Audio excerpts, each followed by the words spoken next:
s pánom primátorom mesta, pán prezident Slovenskej republiky, tak je to zatiaľ dohodnuté, nič sa zatiaľ na tom nezmenilo, takže tak by to malo byť.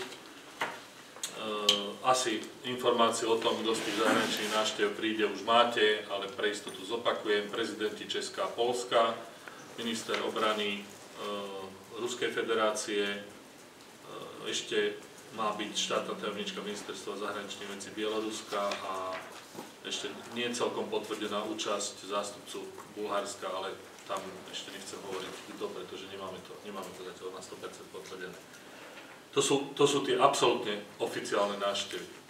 Okrem toho je potvrdených, myslím, 35, možno už 36 veľvyslanectiev, čo je naozaj veľký počet pre tento rok, a vencov máme potvrdených viac ako 90. To znamená, že tých organizácií, ktoré sa tu zúčastňujú na tej oficiálnej časti, je naozaj veľmi veľa.